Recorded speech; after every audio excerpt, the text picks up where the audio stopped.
श्रोते हो, आता आपण ऐकणार आहात लातूर जिल्ह्याचं वार्तापत्र। लातूर जिल्ह्यात अवकाळी पाऊस आणि गारपिटीनं पिकांचं मोठं नुकसान। लातूर महानगरपालिकेच्या महापौरपदी जयश्री सोनकांबळे तर उपमहापौरपदी स्नेहल उदगे यांची निवड आणि ऊर्जा संवर्धनात उत्कृष्ट कामगिरीबद्दल जिल्हाधिकारी वर्षा ठाकूर घुगे यांना राज्य पुरस्कार। या आणि इतर घडामोडींविषयी आमचे वार्ताहर शशिकांत पाटील यांनी पाठवलेली ही माहिती। लातूर जिल्ह्यात 23 आणि 24 फेब्रुवारी रोजी वादळी वारा अवकाळी पावसासह गारपीट झाली। रेणापूर तालुक्यात पानगाव, निलंगा तालुक्यात लिंबाळा, औराद, शहाजनी, हलगरा यासह अनेक गावांना या गारपिटीचा तडाखा बसला। यामुळे काढणीला आलेला गहू, ज्वारी आणि हरभरा ही पिकं जमीनदोस्त झाली असून आंबा आणि फळबागांचंही मोठं नुकसान झालं आहे। पालकमंत्री शिवेंद्रसिंह राजे भोसले यांनी या सर्व नुकसानीचे तातडीनं पंचनामे करण्याचे आदेश जिल्हा प्रशासनाला दिले आहेत। लातूर जिल्हा परिषदेच्या निवडणुकीत काँग्रेसनं सर्वाधिक जागा जिंकल्या। एकूण 59 पैकी काँग्रेसनं 23, भाजपनं 18, राष्ट्रवादी काँग्रेसनं 12, शिवसेनेनं 1 जागा जिंकली। काँग्रेसनं सर्वाधिक जागा जिंकल्या असल्या तरी महायुतीला स्पष्ट बहुमताचा आकडा गाठता येणार असल्यानं सत्ता महायुतीकडे जाणार असल्याची शक्यता आहे। पंचायत समितीच्या एकूण 118 जागांपैकी भाजपनं 44, राष्ट्रवादी काँग्रेसनं 25, शिवसेनेनं 1, काँग्रेसनं 39, शरद पवार गटानं 2, उद्धव ठाकरे गटानं 1 तर 1 जागा अपक्ष उमेदवारांनी जिंकली। लातूर महानगरपालिकेच्या महापौरपदी काँग्रेसच्या जयश्री सोनकांबळे यांची तर उपमहापौरपदी स्नेहल उदगे यांची बिनविरोध निवड झाली। लातूर जिल्ह्याचा 2026-27 या वर्षाचा 511 कोटी 54 लाख रुपयांचा जिल्हा वार्षिक योजनेचा प्रारूप आराखडा मंजूर करण्यात आला। पालकमंत्री शिवेंद्रसिंह राजे भोसले यांच्या अध्यक्षतेखाली झालेल्या जिल्हा नियोजन समितीच्या बैठकीत हा निर्णय घेण्यात आला।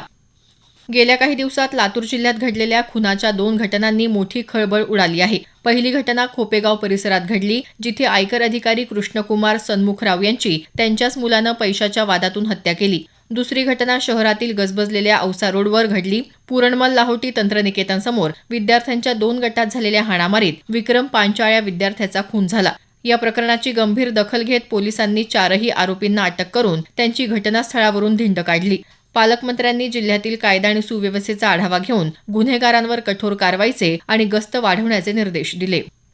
शक्तीपीठ महामार्गाच्या जमीन मोजणीच्या मुद्द्यावरून रेणापूर तालुक्यातल्या भोकरंबा इथं मोठा संघर्ष पाहायला मिळाला। प्रशासनाचं पथक मोजणीसाठी गावात दाखल होताच शेतकऱ्यांनी तीव्र विरोध केला। यावेळी इम्रान पठाण या शेतकऱ्यानं अंगावर पेट्रोल ओतून आत्महत्येचा प्रयत्न केल्यानं तणाव निर्माण झाला होता।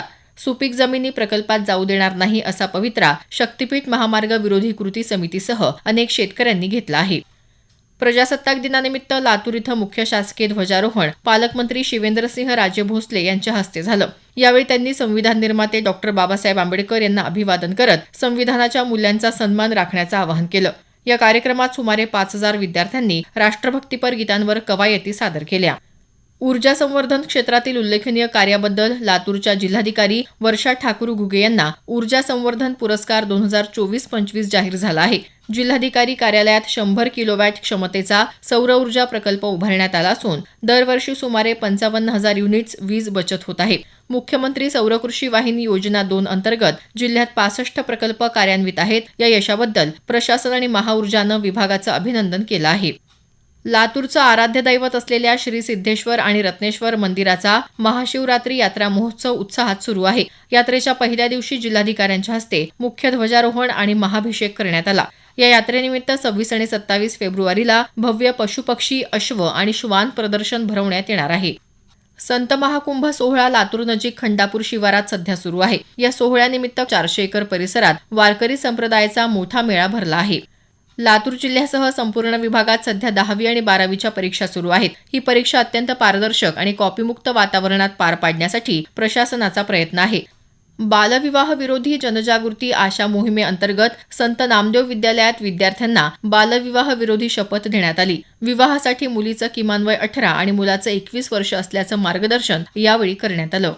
महाराष्ट्र शासनाच्या विज्ञान प्रेरणा अभियानाअंतर्गत चाकूर तालुक्यातल्या जानवड इथल्या जनार्दनराव राजेमाने आश्रमशाळेच्या इयत्ता 9वीतल्या 2 विद्यार्थ्यांनी तसंच निलंगा तालुक्यात केळगाव इथल्या एका विद्यार्थ्यानं भारतीय अंतराळ संशोधन संस्था इस्रोला भेट दिली। विद्यार्थ्यांमध्ये विज्ञानाविषयी जिज्ञासा, संशोधन वृत्ती आणि वैज्ञानिक दृष्टिकोन विकसित करणं हा या अभियानाचा मुख्य उद्देश आहे।